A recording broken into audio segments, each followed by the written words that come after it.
want to plead to anything. Important here, Stand of course. by, Shimon. Hang Sure. tight for me. Here's President.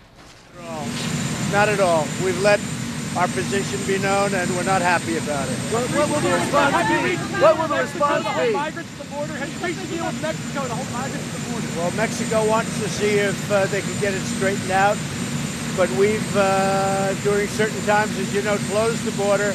They're not coming into the United States. They will not be coming into our country. Will you suggest something more,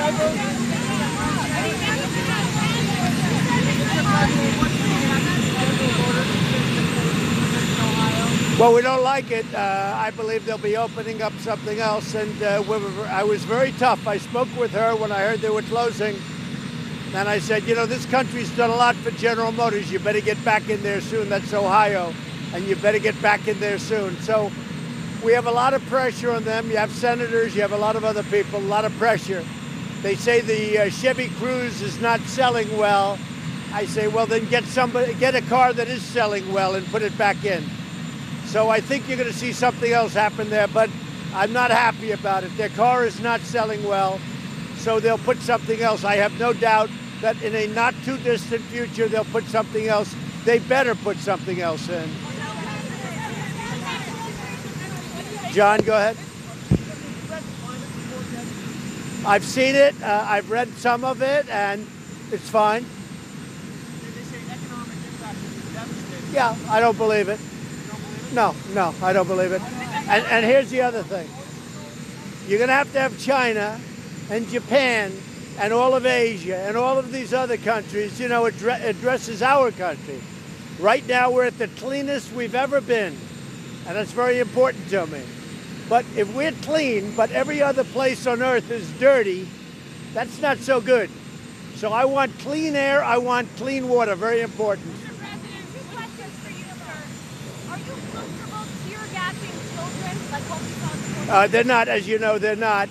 They had to use because they were being rushed by some very tough people, and they used tear gas. And here's the bottom line. Nobody's coming into our country unless they come in legally. Go ahead.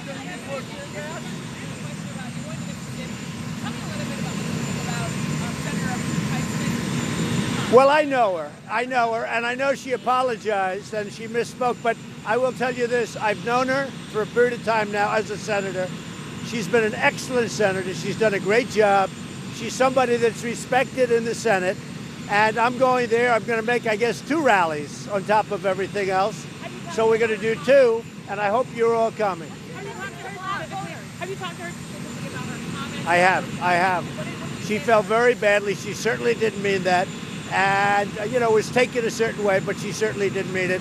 And as I understand it, she's already apologized, and very strongly.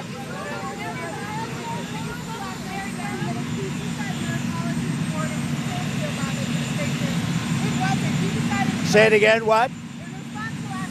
Yeah, so I'll tell you what.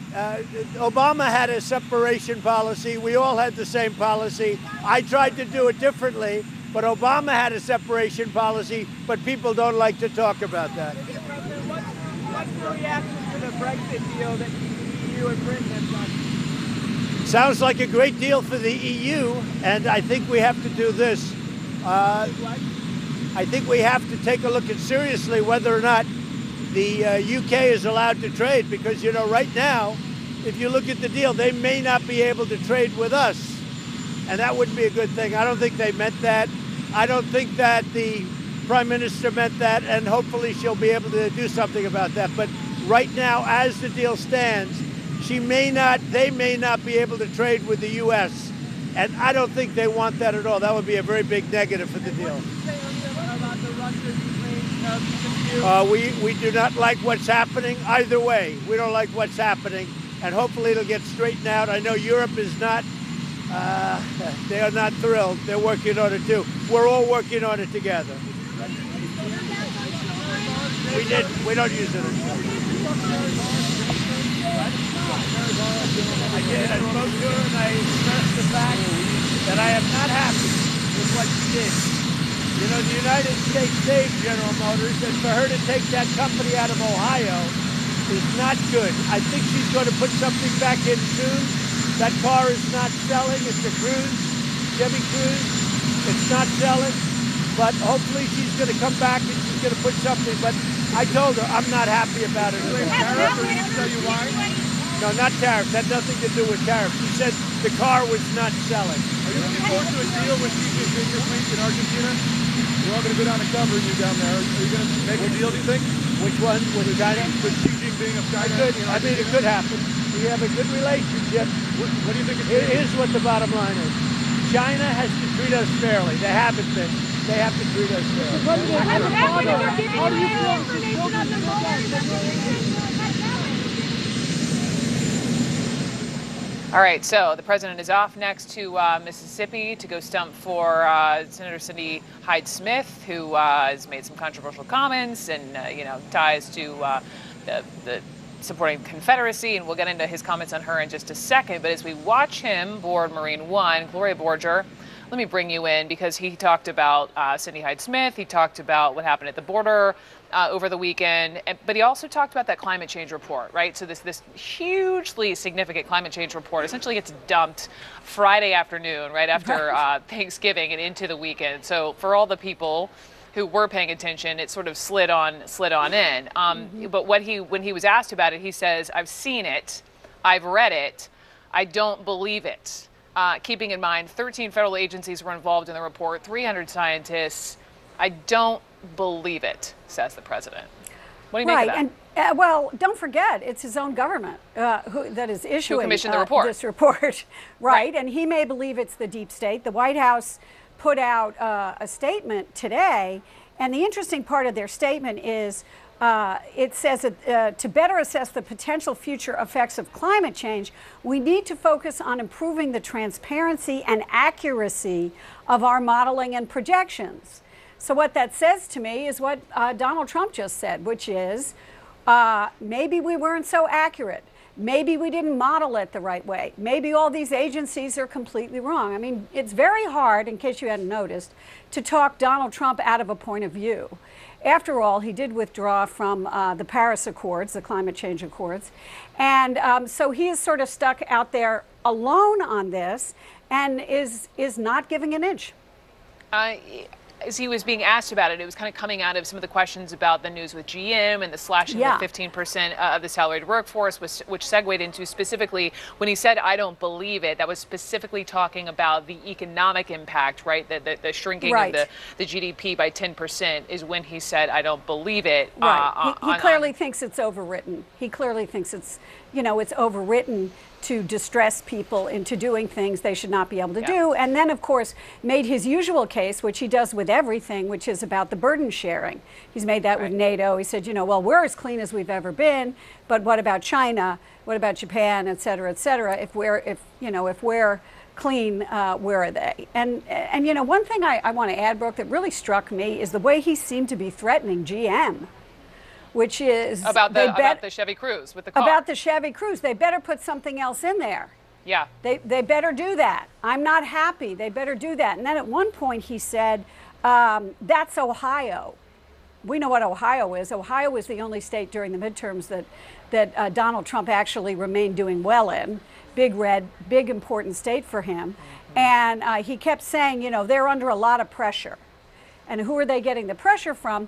They're getting the pressure from the president when it's not just about the Chevy Cruze. I mean, I think a secondary reason is the tariffs, not because they import a lot of steel, but because the price of their domestic steel has gone up. So I'm sure that wasn't a very pleasant conversation. GM saying these were necessary cuts. If you read the fine print, saying they're unallocating these plants. Hang tight for me, Gloria, for a second. Christina Leshy is now up on the GM angle. And what did you make of the president's comments? He said, "I'm not happy about it," when responding to the news. But then, as Gloria just pointed out, said what he did about the company itself and that car.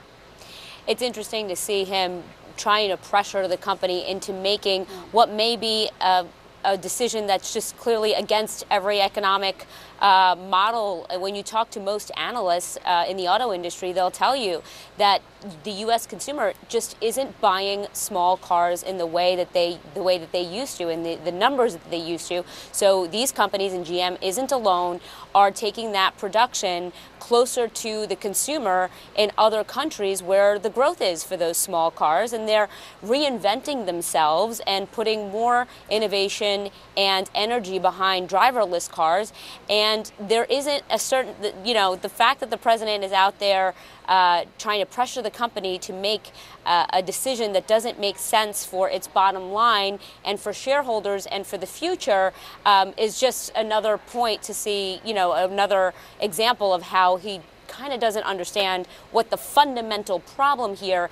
And that's also the other issue. None of Trump's policies or the Republican policies that have been enacted to bring manufacturing jobs back actually do that right now. So he's going to have a problem, because when the rubber meets the road and these local economies feel the impact, what are voters going to think there? That's the big question. That's the big unknown.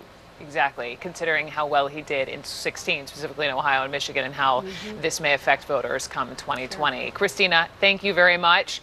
And Gloria, let me just pick up with, he's going to Mississippi, as we said, wants Cindy Hyde-Smith to hang on to the Senate seat, and said that she has apologized, she didn't mean it on those. I'm sure he was referring to the public hanging comments. She's up against who, if Mike Gaspey wins, the first black senator in the state of Mississippi since Reconstruction. He's showing up there today. 2 rallies for her. It's the big embrace of Trump, and we've seen how successful other candidates have been in that strategy. Sure, and just consider the state, right? And right. He's still popular there. Won overwhelmingly there, doing 2 rallies for her there. The Senate is his baby now. He's given up on the House is gone. The Senate is his baby, and he wants to be the savior. So and he may very well succeed. I would still say that even though Espy has gained some steam lately, you'd still have to say that she is very much likely to win. We don't, again, no prediction here, but you'd have to say that she has the edge, and that many times with Trump going into a state, it does make a difference. Lastly, we're going to talk to someone in Mississippi in a second on what happened over the border and all the the migrants, many of them storming the border. And let's all remember, seeking asylum is legal, right? Yes. But they were tear gassed, and maybe there were tougher elements, but there were also kids and families that got tear gassed. And so he was asked, "Are you comfortable tear gassing kids?" And he said that they had to, that the border was being rushed by some tough people. And then he said the bottom line is nobody is coming into our country unless they're coming in legally. Right, and this is another thing. The president is not going to move off of this. He wants to build a wall. He will tear gas. Last night there was a report on 60 Minutes about a child being separated from his mother, and he tweeted about that, calling it fake. So this is the president's policy right now, and he is mad at at Kirstjen Nielsen for not being tough enough, I might remind you. So here people are being tear gassed. I'm not down there. I don't know who these people were, but I think we need to do more investigation on this. But the president is not going to allow people into this country, period. And there is a question of whether we have some deal with Mexico about how this is going to be handled. And I don't think that is resolved at this point. We have a reporter who's in the thick of it who we'll talk to in just a second. Gloria Borger, thank you so much. We were talking a second ago about